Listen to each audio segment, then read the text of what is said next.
Okay. Good morning, everyone out here, and good evening, our client out there in America. Welcome to Group 34 presentation. First of all, it is an honor for us being here to deliver our presentation. My name is Sangon, and along with Wavin, Paul, and Jaden, we are the API team members. In this presentation, I'm going to cover in introduction. What is an open healthcare platform? Open healthcare platform, which is a response to COVID-19, provides medical services related to vaccinations and store data to blockchain. What is the purpose for our team? For the project, our team's purpose is to further develop the FHIR component and integrate to API and blockchain. The following list is the major progress point for this project. Data conversion between FHIR and blockchain. Integrate FHIR API and blockchain API. Blockchain API test.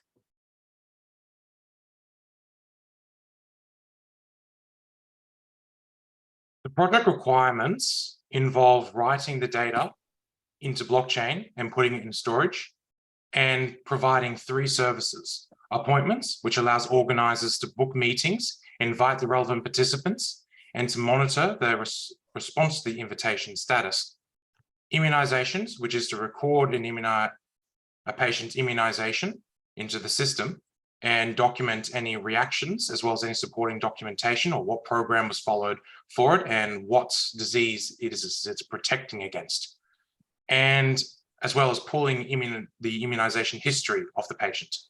And then there's medications, which is the recording of prescribed medications in stock. All components would have posts, which is creation of record, update and delete functions. However, when in regards to update, it would actually create a new version of the record, and in regards to delete, it would only mark it as being deleted, so no data is erased.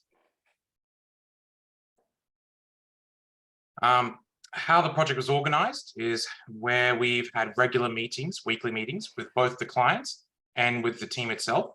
With the client, it allows us to check on our progress and update any new progress with the client, but also ensures that we are still aligned with the project requirements.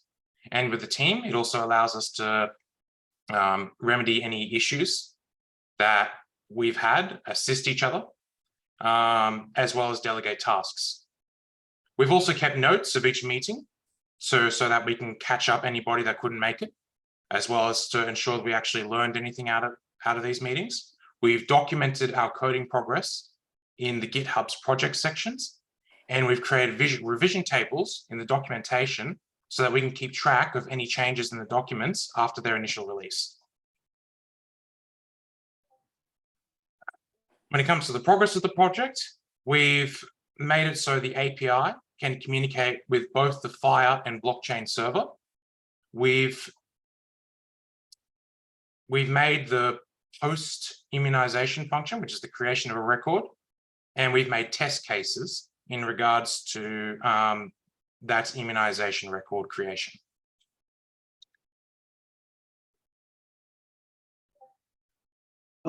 One of our major developments this semester was our work on the FHIR to blockchain conversion through API calls.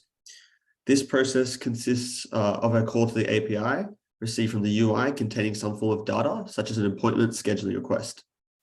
The API then takes this request, connects a numerical identifier to it, and submits it to the FHIR server. In response, the FHIR server returns a JSON string with the required fields for the request. In previous iterations of the code base, we had to detect the type of resource and apply the corresponding string template, modifying each attribute accordingly. This meant there was a significant problem with the scalability of the project. Our approach utilizes JSON strings more efficiently to make our code generic and as such, usable by multiple components. In our code, we are able to pass all the values to the blockchain through the JSON string, regardless of if they are needed for the specific request, as the string will ignore the unnecessary values. We encountered an issue with the JSON string as the blockchain required 4 extra fields to be submitted to it that were not included in the original string received from the file server. We were able to add these 4 required fields to the JSON string and then submit it straight to the blockchain. Once submitted, the blockchain then looks up its own data type table and only accepts the properties it is interested in. Our approach to using JSON strings will allow our code to be used not only in the scheduling component, but also in the vaccination and medication components as well.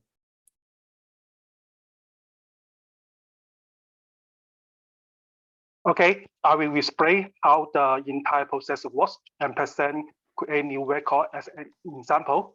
First, the front end send the post request to the API server. API repeat the post request to the file server, and then the file server respond the new record ID back to API. API convert the record content for the front end into JSON format, add attributes to the blockchain server, ask to create an access.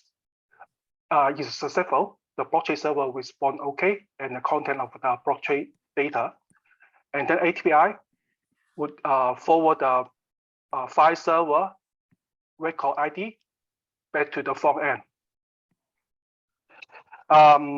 Here, I will start to do a quick demonstration and then provide further explanation on the following slide. Okay, on the postman, on the connection. Here, I will send request to the local API server. Okay, send the post, send. Okay, get the response, and then the API, they got the location ID, and then I also could convert the record stored in the blockchain cloud.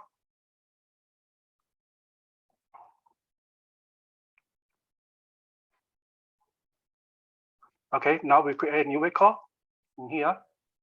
We can see here, this is the primary ID, the record create date. In the blockchain server, they use the primary ID and record create date as the compulsory ID key to index all the record.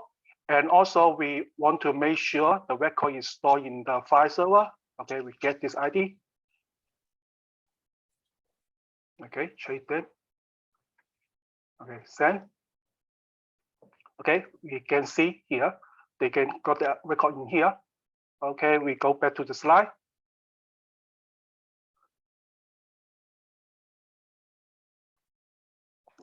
Okay, here is the log history inside the API server.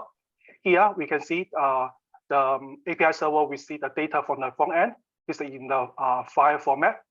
And we go through the source code. In the source controller, they can handle all the requests from the UI. So here the post. They translate the content to the JSON format. And then here they forward the request to the file server to create a new record. And then when the response comes back, they extract the record ID from the location key and then send it to the post resource to further process. Okay, here we use the current time as the record create date. Data hash is hard code with a hash code because in this moment we don't do the encryption. It is not in the project scope. We forward this 4 argument to the function of the blockchain. Okay, go. And here we add this 4 argument into the attribution. In the Unity, we create functions in here. We can easy to add and delete the attributes in the JSON file. Okay, we go back. And then we translate the Java to string and send it to the blockchain server and then wait for them come back. Okay, we go back to the here. Here, can see we send the string to the file server, blockchain server, and then this is the blockchain server come back. And then we forward, and then when they come back, we forward this response, it come back from the file server. we forward this information back to the front end. We also can see in the front end here, this is the record ID located on the header, this is a local ID, and then here, this is the record ID. Okay, we can start the blockchain API. Due to the fact that blockchain API are not direct respond to the end user, they only function in the data packet forwarding. Moreover, the blockchain API is built on the gRPC protocol. Currently, there's no interface software available for the test engineer to access the blockchain server located on the cloud. We cannot rely on system testing. You need to deploy unit tests to Maven to test each component of the API. Therefore, we will create a new blockchain interface that is built on the HTTP protocol. This will allow test engineer direct access the blockchain function using the Postman. Okay, I will show the code for the blockchain. In here, in the blockchain controller, here they have a loss function. They all correspond to the instance inside the Postman. In here, we can get template, get history, find the latest query, delete, create, get all the information, all the function. Here I will do two API test example. The first one is to get the template. In here is very simple. We just make sure all the value they are matched to send. Okay, get all the send and make sure the test result is all passed. And the last one we will do the get template, get the history. It is a little bit complete. In this history for this ID, they have two history version. So the first one I want to check the first history. They make sure the correct the record create date they match. This is for the second history, and also make sure the status code is 200, and also check the structure inside the identify, and also make sure the sub attribution reference under the location they are correct. Okay, and then go back. And then all done. Yeah. Now is go to the question and answer session. If you have any questions. Okay, thank you. So first of all, I mean, all students are welcome to ask questions too. Or Ron and John, does anyone else have a question? So, well, wonderful presentation, first of all, guys, and very good job. This is the first time we did the integration with the blockchain as well as the file server through the API. So, good job. One question I had, quite unrelated to the project. I didn't see your last member, Macquarie, on the call. He dropped out from the course. Oh, he dropped out. Okay. Yeah, I see another person on the list. That's why. Yeah. Yeah. Sorry. Yeah. Okay, no problem. Good job, guys. And Deborah, back to you. Yeah. Okay. Yeah, it is great that finally these there's integration with blockchain. How much? Obviously, you had to write additional code, but how much of the existing code were the team able to use from before, from the previous teams? For the previous thing? Yeah. So what you inherited from previous projects, how useful was that in as a starting point for you going forward? Okay. For the previous work, they already fished here the file API in here. So we don't need to do too much modify, but we need to integrate the blockchain API in here. Something like here get we put in this also get the history from the blockchain put.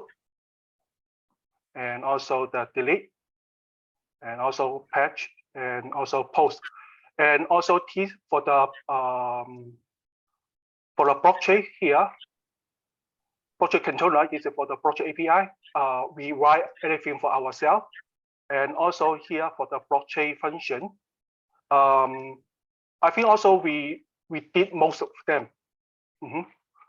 And also for the Unity, we add the function for the modify the JSON structure, and the processor, we also did everything for ourselves. We totally modified.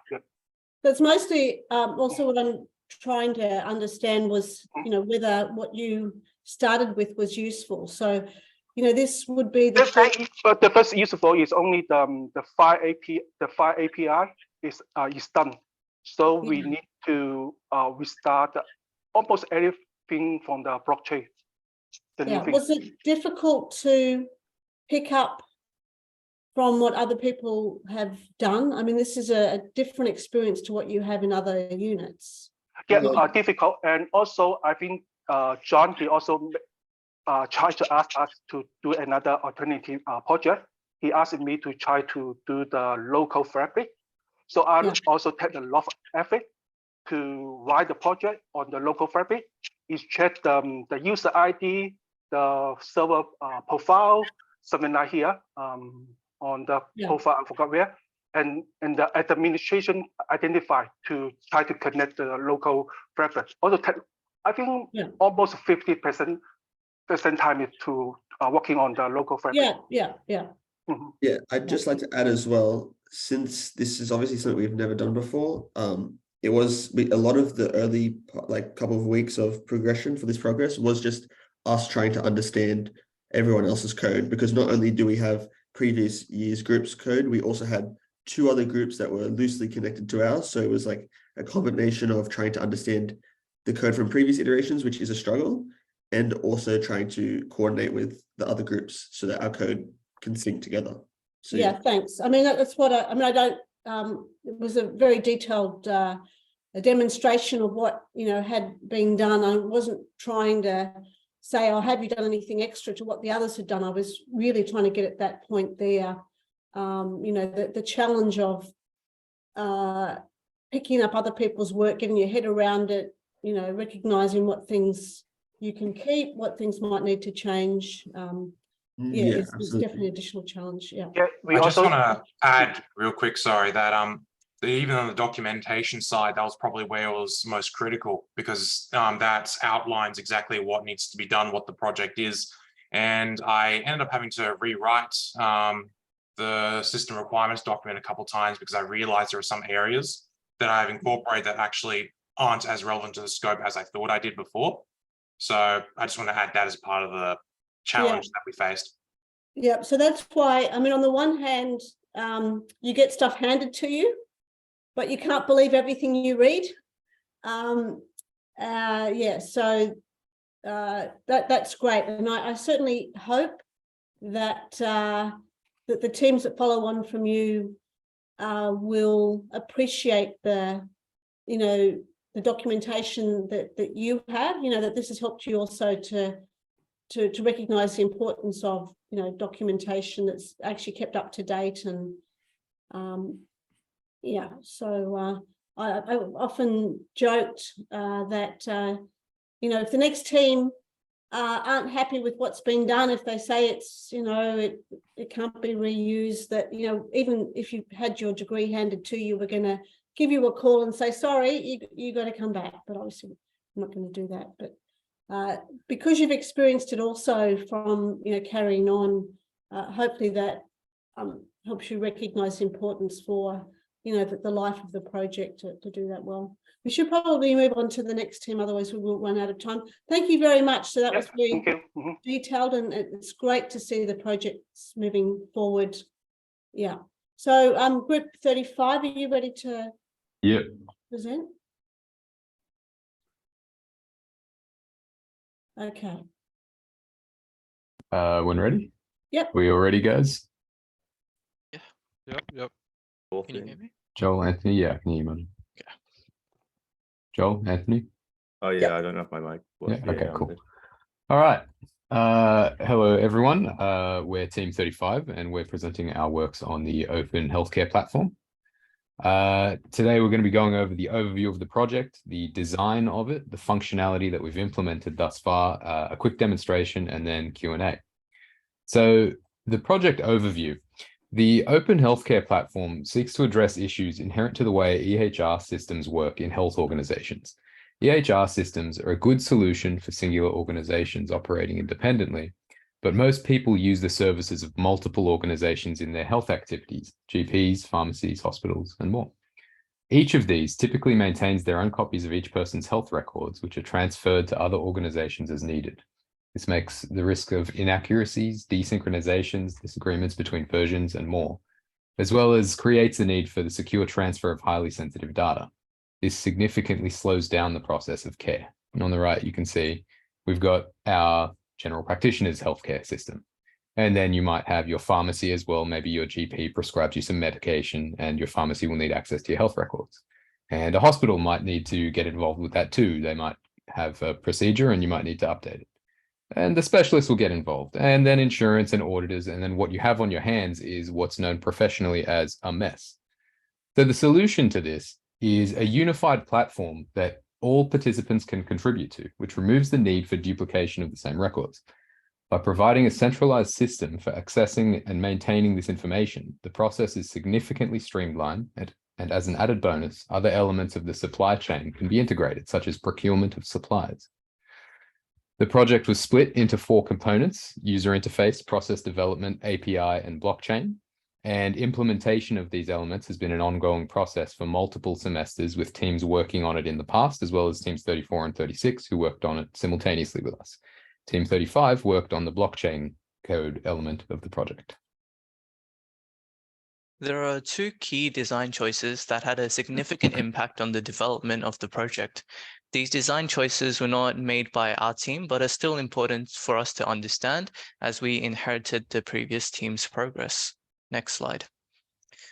The first design choice was using the Fast Healthcare Interoperability Resources, aka the FHIR standard.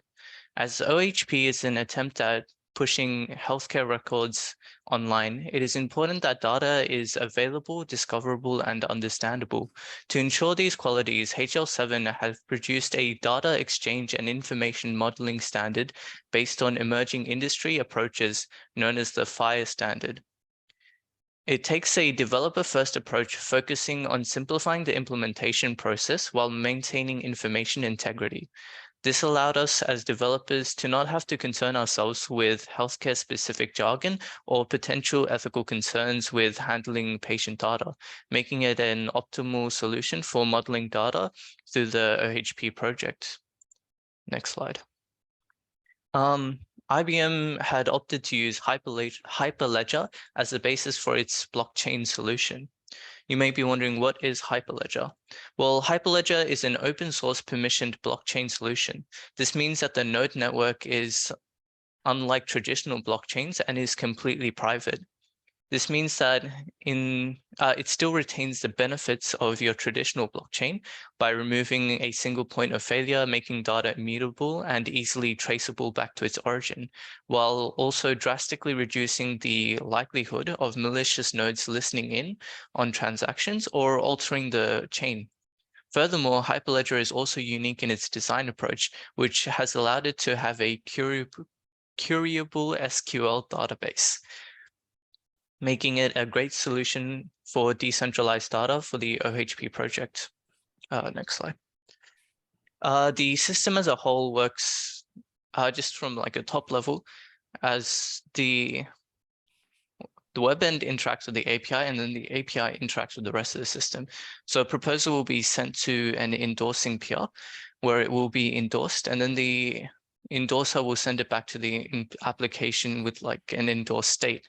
This will then be sent to an ordering service where multiple other proposals may also be sent and ordered. And then as a batch process, this will be sent to committing peers or external nodes where the proposals are further validated and added to their respective blockchains and state databases. to better understand and visualize who exactly will be using the interface and the technology, we can look at a couple of the user stories.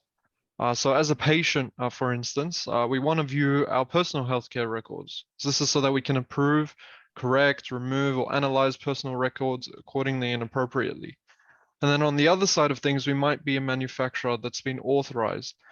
So we want to access our ordered goods or and provide the staff with either equipment or medicines, or directly to the patients if that's authorized.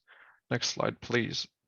If we look at a use case diagram, it is slightly simplified here, but we can look at each of the participants. And so we see that hospitals, practices, administrators, pharmacies, and manufacturers will all have access to the system, and they'll be able to use its functionality. But then patients and physicians will have use to the system by proxy through the organizations that have access. So it's kind of this layer of protection and authorization. Next slide, please. So to better understand how exactly it will be used, we've taken some screenshots of the UI presented by a previous team. And we can see that in slide 1, we have the system and this web page that we're landed on that we can log in. And so once we are logged in as John Citizen, we can have a look at our schedule, or we can in fact create one. So this is what we've kind of been doing the back end on, but yeah, just to better represent what exactly will be done through the interface and the purpose of the application, this is how it will be used. All right, cool. So we're going to look at some of the functionality that we implemented throughout the project. If you go to the next slide.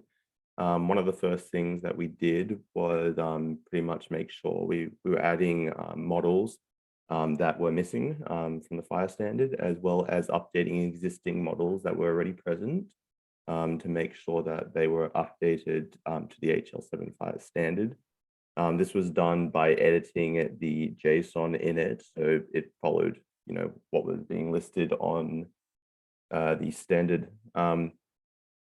What we noticed is with some of the models, especially with the JSON, is there were some missing fields, and sometimes with those missing fields there'd be types that were also missing. These data types also had to be created as they were a dependency for the models. Yeah, if you want to go to the next slide. So another thing is the contracts. So contracts within OHP are pretty much, they provide the functionality for the blockchain. Because all of the contracts implement a base contract essentially, all of the models that we had created / updated were easily adapted to work with this base contract. The only function, so you can see all the functions that we have on the right hand side. These were the ones we were able to update / implement. There is one missing from this, which is the patch function. Unfortunately, we weren't able to get it fully working, kind of due to time constraints. The code is there, it's just not currently fully working. You can go to the next slide.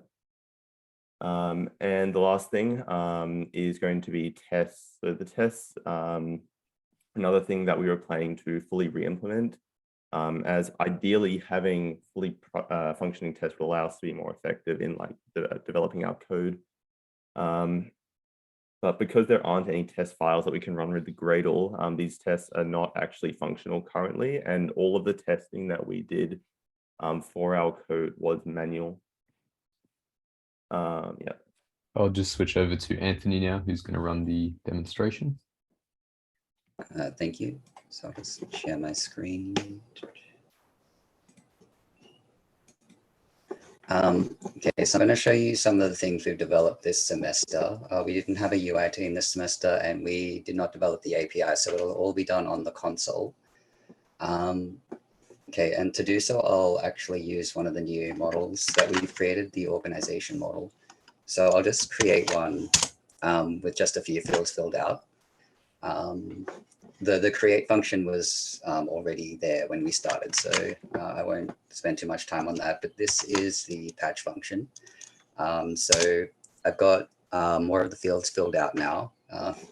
You can't really see it that well because of the way the output's formatted, but if I try to find what I've just created and pass it into this JSON formatter, you can see that it's updated all of the new fields that we've patched in.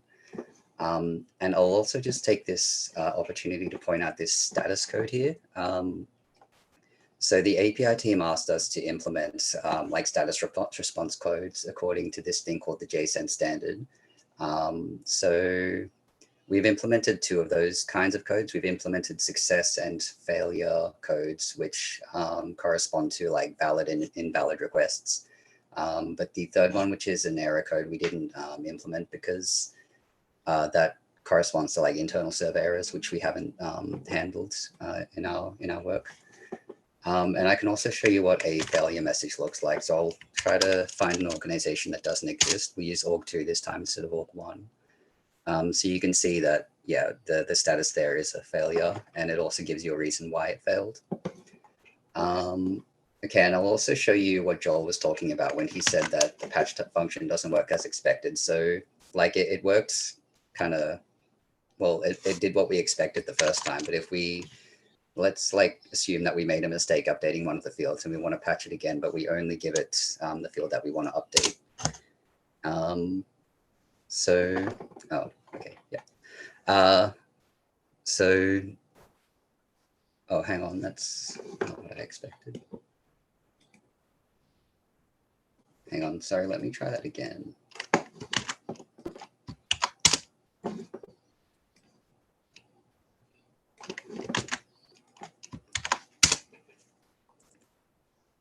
Yeah, so as you can see, this time, instead of just updating the field that we wanted, it actually overwrote everything with empty values because we didn't provide them. So yeah, like Joel said, due to time constraints, we weren't able to fully troubleshoot that problem, but we did leave some documentation in the Git repo to hopefully help like future teams figure this one out.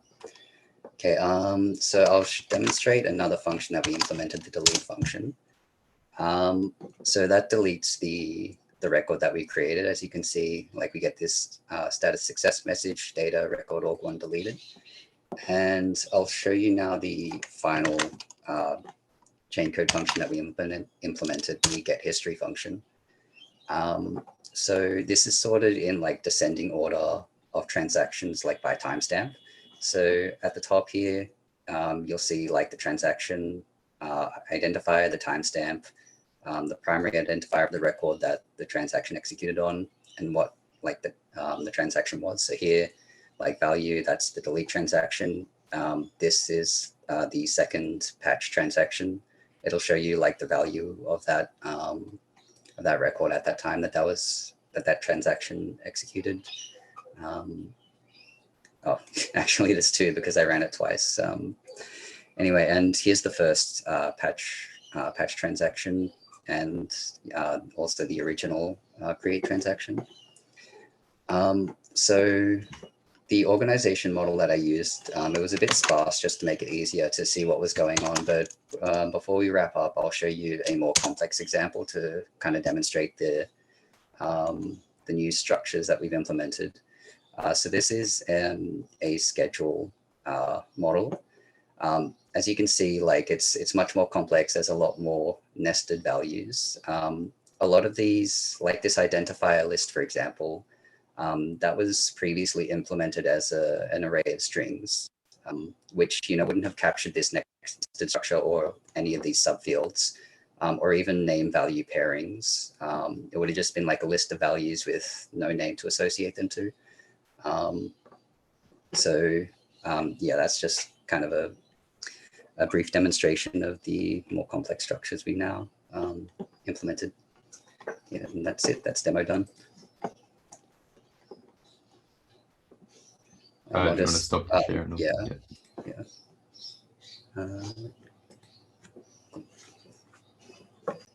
Right, that's it. Any questions? Great, good demonstration. So one quick question, is the full structure implemented, or there's more nesting and stuff that needs to happen in the next semester? I'll take that one. So it's for what we've implemented, it's mostly implemented. There are a few fields that haven't been fully implemented, but we've marked those with comments in the code base. Okay, so they are they're identified what needs to be taken out by the next group, right? Yeah, there's comments explaining what needs to be implemented and like what it should correspond to. Like for example, date times are currently implemented as strings, but they like need to be implemented as date times. And I think in the practitioner class as well, there's just one fire specific data type that needs to be fully implemented, which we've like identified. Yeah, that one for practitioner, I'll just chime in, is, I believe, reference in regards to an organization. Okay, sounds good. Okay, yeah, so it's very important obviously to clarify that, and relating to handover requirements. Yeah, it's Ron and John, you should let the teams know what you require. Is it sufficient to say, okay, well, it stops at that point, and wherever it is, that's where it is, or are you maybe it's worthwhile having a document or something that actually outlines that status, because I mean it's one thing to have it documented in the code, which is fine, but you still have to search through it. So yeah, it should be in the README. Did you guys put in the README what is missing? Then yeah, please add that if it's not there. It's difficult to look into the code. Yeah, and also relating to handover, if Ron and John, if you if there's a point or some things that you require that they be at a certain point before you're happy to say, okay, that's it. You can specify that as well. Yeah.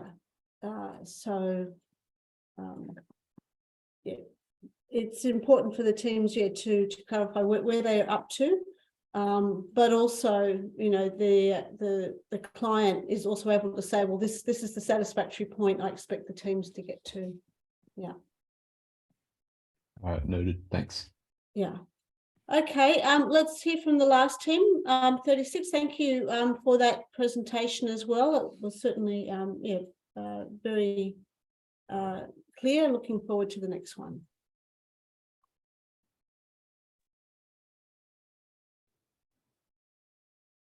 So who's kicking us off? Is Paulo going to? Okay. Hello, can you hear me now? Yes. Okay, cool. Is everyone else ready?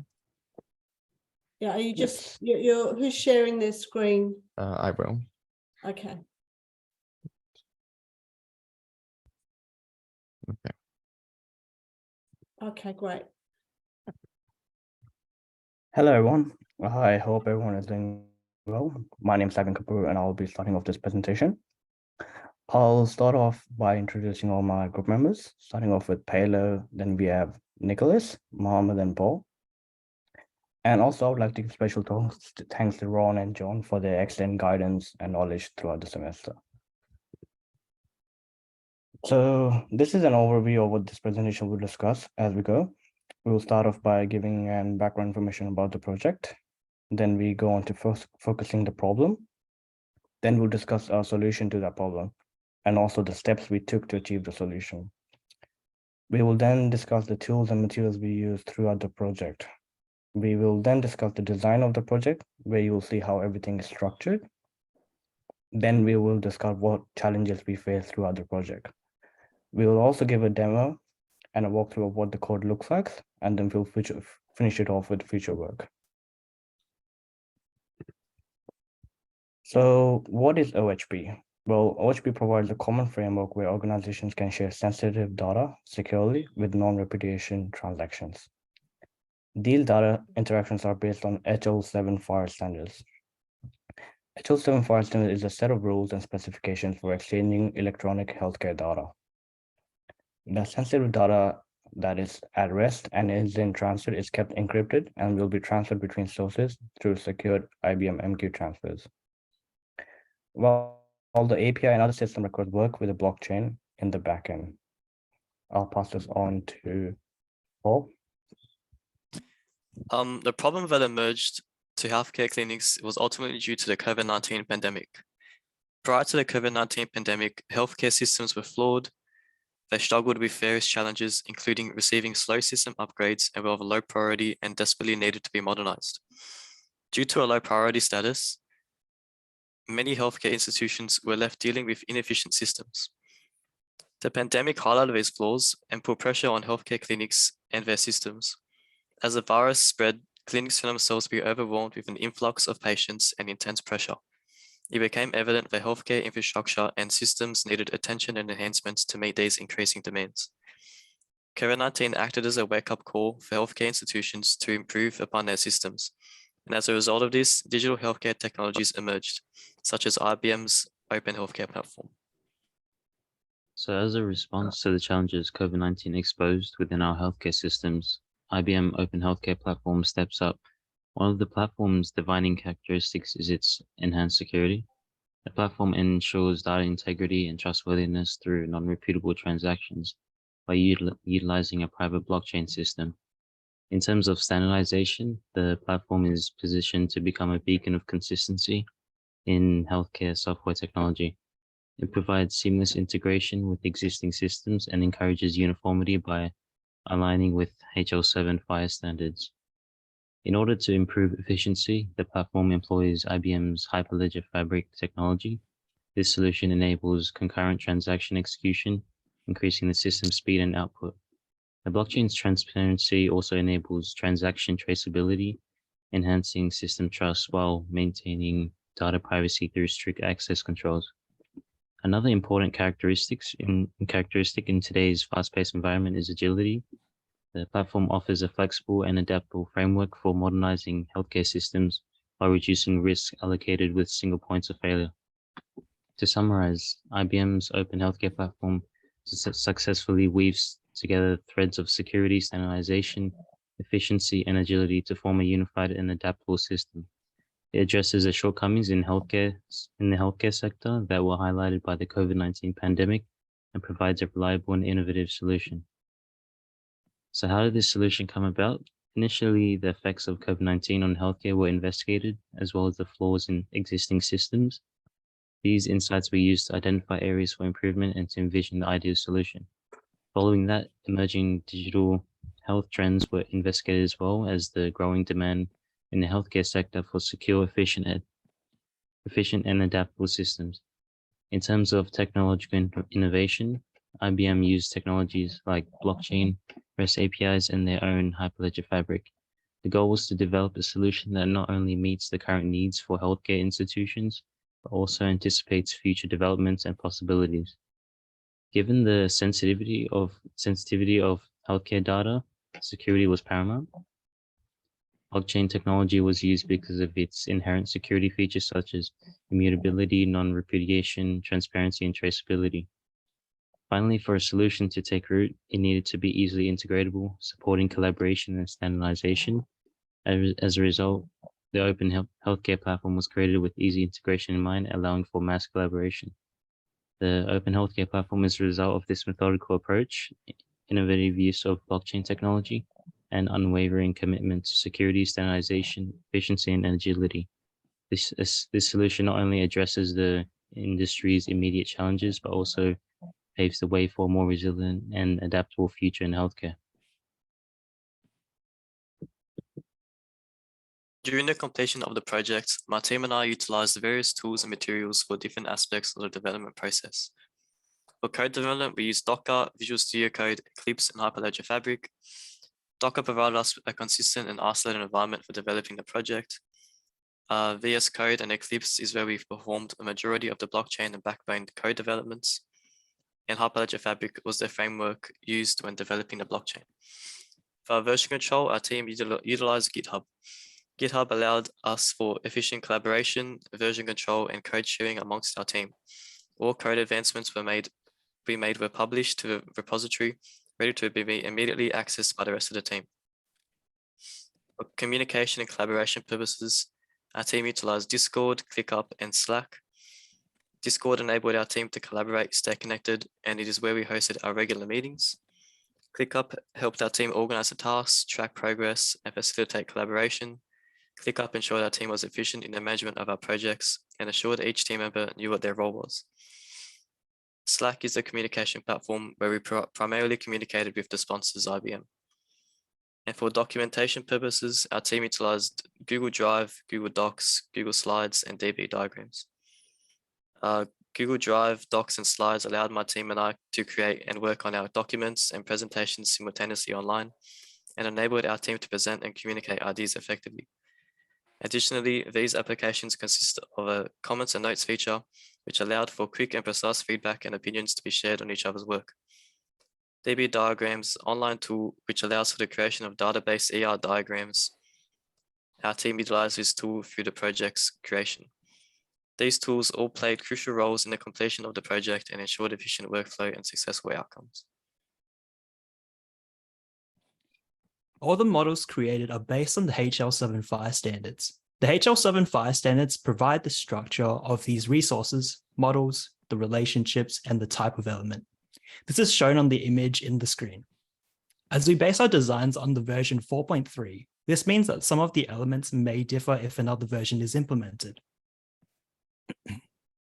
We have also created diagrams to help with the understanding of what models are and the resources that are required for the medication module. This improves the overall efficiency of the group, as we can access all the models in one diagram. As shown in the diagram, each box represents the models of the resources and backbone elements. The lines relate to the relationships between the models. Going through the major projects such as PACE, we expected to deal with a few challenges. Some challenges were easy to deal with, while others were a little more complex. The main challenge that was raised included the setup of WSL and Ubuntu. As there are several parts towards this installation, it was hard to troubleshoot and determine the issue. If the issue was not resolved, this would mean that the team would not be able to run queries to the test deployment. They would also not be able to determine that the models were working properly. The second challenge was communication with the sponsors. Due to the difference of the time zones, it would be hard to communicate with the sponsors during certain times. The third challenge was the switch between the versions of the HL7.5 standards. If the wrong version was used to create the associated models, the wrong information may be stored in the models. As such, it was very important to be following the right version, which was 4.3. We had to make sure all the members knew that the version was correct and that it was changed so that the wrong code wasn't implemented. The final challenge faced during the project was the switch between vaccination to the medication module. This required changes to the installation, including the cloning of different repos, entering different folders, and running queries to the medication chain code instead of vaccination. The models and resources between vaccination and medication differ heavily, so it's important to determine that the wrong information was not added to the models. Similar to the switching of versions, it was also important for all members to know this change.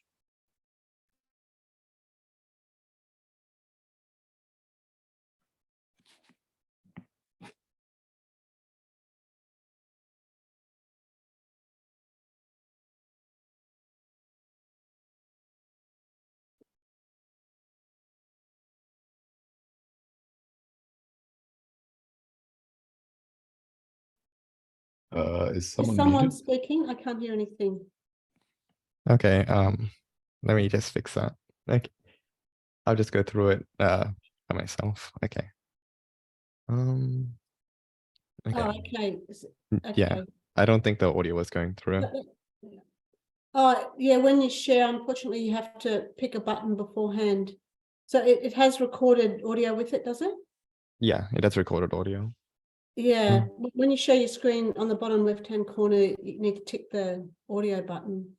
Okay, wait. Is it all right if I stop sharing for a second? Yeah, Okay, cool. Oh, share sound. I see it now. yeah.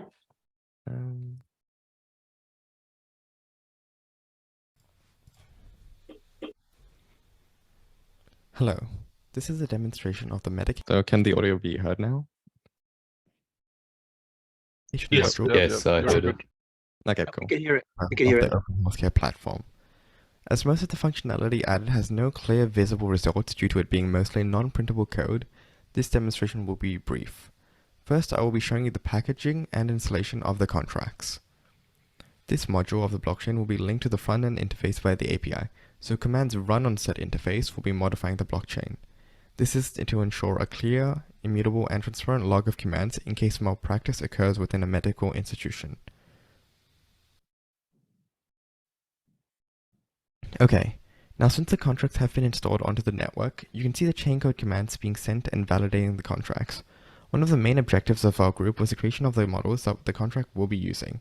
This can be seen when using the getTemplate function, which creates a template of the selected model. This template is for the medication model, which was one of the shorter models we made. We can run the getTemplate function again to see the medication statement model template. Through these templates, we can see all the properties that can be filled out for these individual contracts that are inserted into the blockchain without delving into the code or external websites. Okay, so throughout the project, we had created over 50 models, with only 6 of them being the main models, while the other were general data type models and backbone elements. Each model had a similar structure to the others, with the only difference being the properties that populate the model.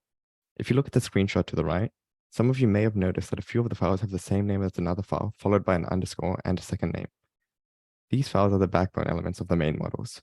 We have opted for this naming scheme to ensure that the correct backbone elements are being called, as some main models have backbone elements with the same name as others, but different properties. For the purposes of this walkthrough, we will be going through the medication model. The structure of the model is as follows. At the top of the file, there are the package and import statements. These statements call upon the JSON interpreter and the blockchain creation modules to correctly annotate the model variables. It is important to note that non-main models components lack the genset and chaincode exception imports, as they were not getting serialized. After the imports came the properties of the models.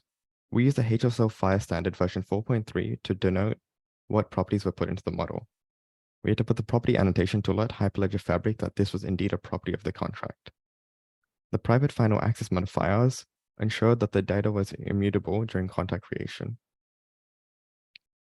As the model's properties were all private, get methods were required for the fabric to obtain specific data about an item within the ledger. The get method is self-explanatory. The user would run this function to get a copy of the property requested. This way, the original value cannot be modified. The JSON constructor is how new items within the blockchain are created. A user would input a JSON string with the model properties, and the code would interpret that and create an item. The JSON property annotation lets the JSON interpreter know that this parameter will appear in a JSON string. One thing to note within the constructor is a reference validation. This if statement would check if the correct type of item is being referenced, and if not, would throw an error. The empty constructor is used for the getTemplate method highlighted below. All components must have an empty constructor to make the code more modular, so future models don't need to create default values for components.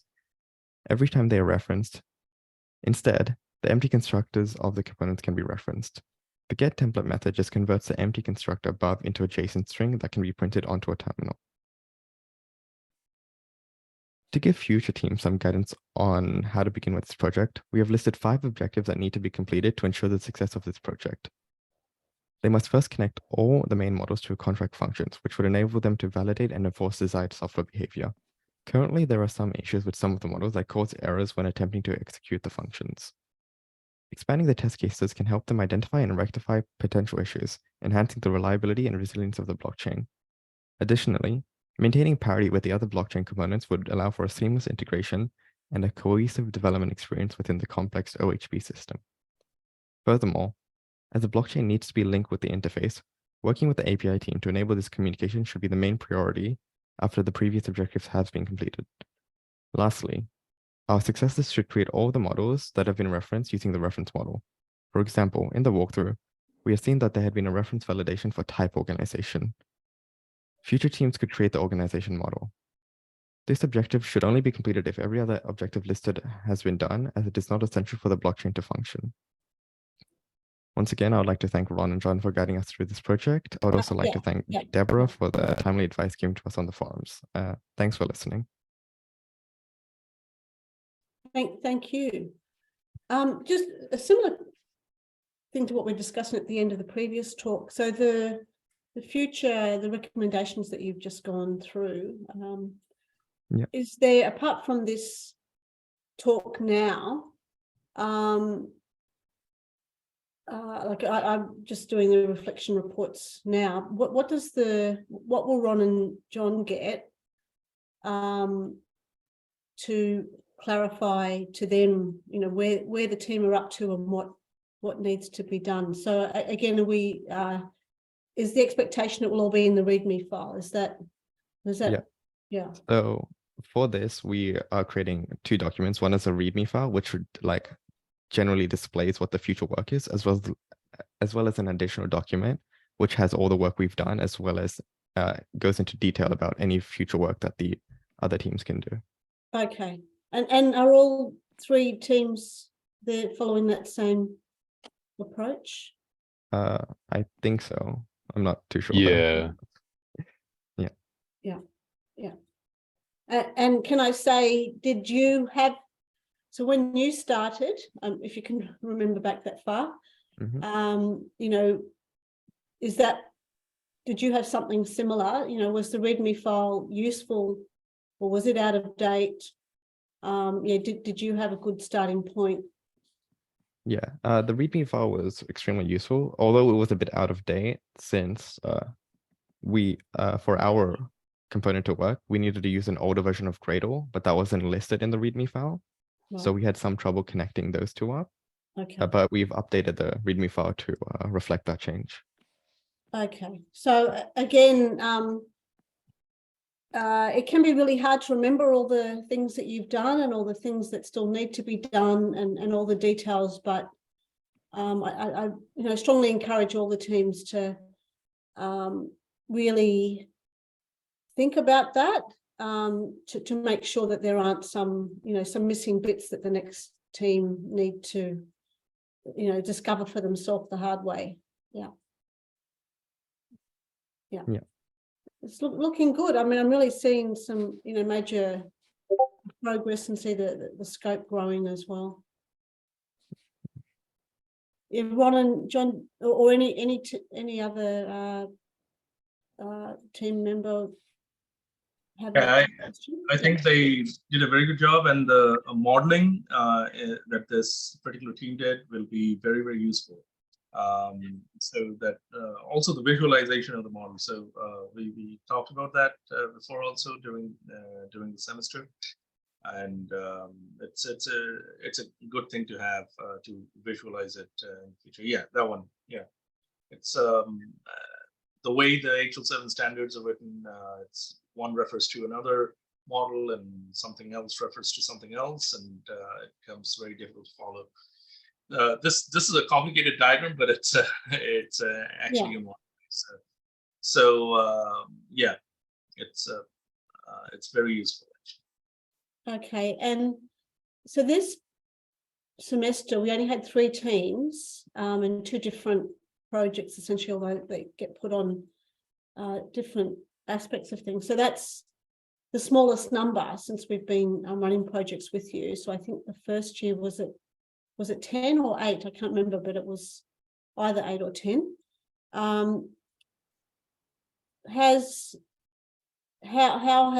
I mean, obviously it's scoped to fit with the number of teams, but was there some essential part of the project that couldn't be done because of the 2 projects? Because I think 3 projects were put up, 3 different aspects of the overall project, but did it still work with having 3?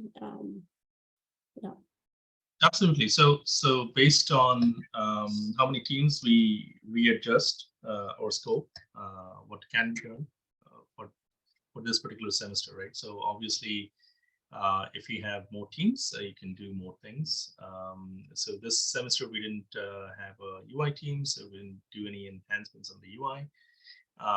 However, very important work was done, which was the integration of the API, right? So though it wasn't tested through the UI, it was tested through the testing API testing tool, which is Postman. And we got the integration of file server as well as a blockchain done in the semester, which is good. Yeah. And as we proceed, right? So these code bases form patterns basically for the next set of teams to come and work on it. So as we move forward, like this modeling thing that this team has done, or some of the bug fixes that the second team has done with the blockchain code, all these eventually add up, and then you actually accelerate towards completion of the project, right? So the standard is very big, the scope is very big, but we make gradual progress to the end of the project. Right? Yeah. So would it be, project never really ends, so you'll always have things coming up. And if it ends, it's because it's not of any use. Yes. You know, when users stop asking for changes, then that's because no one's using that. Yeah. Yes. So for the next phase, Deborah, what we're planning on doing is one thing that one of the team members mentioned was WSL. So it is a little bit big. It's VM based, and you have to run it on your laptop. So if you have less resources, it's difficult to run and all that. So we're looking into how we can have this very simply run in Docker containers and stuff. So it's blockchain is huge, but if we can have a one command to start the whole thing up in anyone's machine, that helps in the development process or anything else, and reduce the footprint, right? So that's something that we'll look into. Yeah. So do you think we need to propose another project, like you know, so the last few semesters we've been putting up the 3. So I can imagine that next semester you will be keen to get a user interface team, so that part can move forward. But yes, do we need a 4th or some maybe John, how about a separate team just looking into the whole environment, the Docker containers and all that stuff, the new stuff that we were talking about, right? Yeah, that'll be very nice to have a new infrastructure, that's for sure. Because now we don't want to rely on the cloud, right? So yes, I do agree, Ron. If we can put that together, that'd be really nice. Yeah, so it would, so maybe you know, what PACE have been doing is sort of cloning the descriptions from previous semesters. So there's a couple of ways we can go. You can just create another one. So there's actually 4 that go up there, or you could modify one of the existing ones. You know, we do want to put up descriptions that students look at and say, yeah, I'm putting my hand up for that. Yeah, hopefully what you described will be something that's attractive to people too, because I mean, sometimes that, you know, it might not sound like that. Yeah, I mean, it's luck of the draw as to, you know, this time you got no user interface teams. It doesn't mean that there weren't some individual students who might not have put that first, but it wasn't enough to form a team, and then maybe they got their second preference or something. I'm not exactly sure how it played out. Yeah, absolutely. And we can also make this into a multi-university project like we did. So if someone didn't pick up the UI piece, some other university can pick up the UI piece, and we can run that separately. Yeah. Integrated. So that's the whole idea of having these run as separate components, so that we can actually distribute the work and still get it back together. And Yeah. Okay, well, that's something for for us to consider further. Yeah, and probably soon PACE will be, if they haven't already, I think they've already sent some things out. But I think I saw something. I don't know if it's about new set of projects. Yeah, I think in June they try to finalize what the next ones are. So I think something probably has already been sent out. So we probably should bear in mind either creating another stream or I think we should clone what we have, plus we'll add another module. Okay, okay, let's ask for that. Okay, do any students have any comments or particular feedback? Things that they want to say. No, just thanks Ron and John for the guidance through the semester. It was really helpful in bringing us up to speed. Yeah. Absolutely, anytime. And just to conclude, hopefully I get this recording from you, Deborah, soon. I'll just put it on the box folder that you have, and I'll publish this, and then I can issue all the badges to you guys. So badges are digital certificates for the successful completion of this project.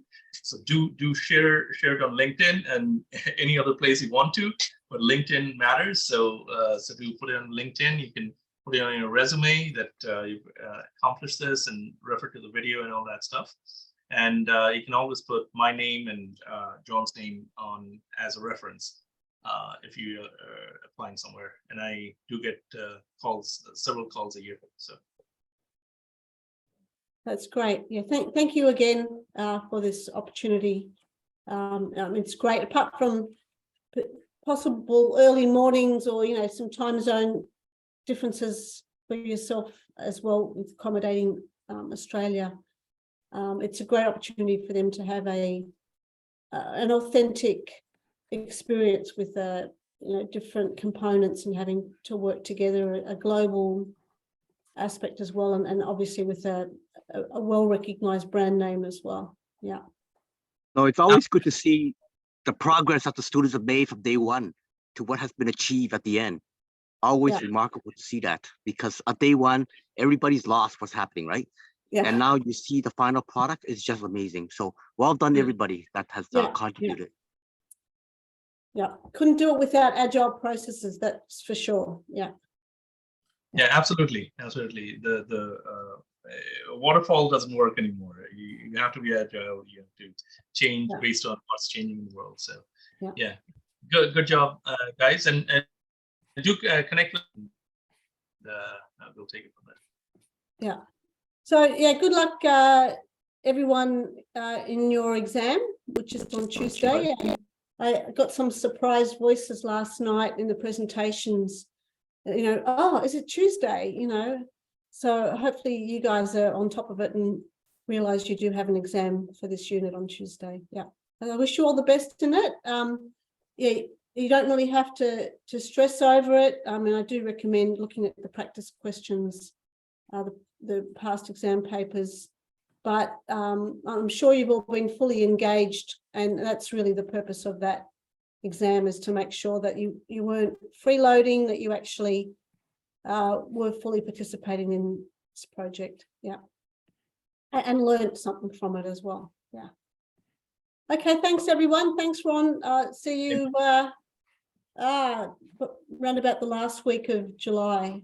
Yeah, actually a little bit earlier. It could be the second last week even, but we'll let you know. Okay, thank you so much. Okay. Thanks, guys. Thank you. Thank you. Thanks. Wonderful job. Yeah, thanks.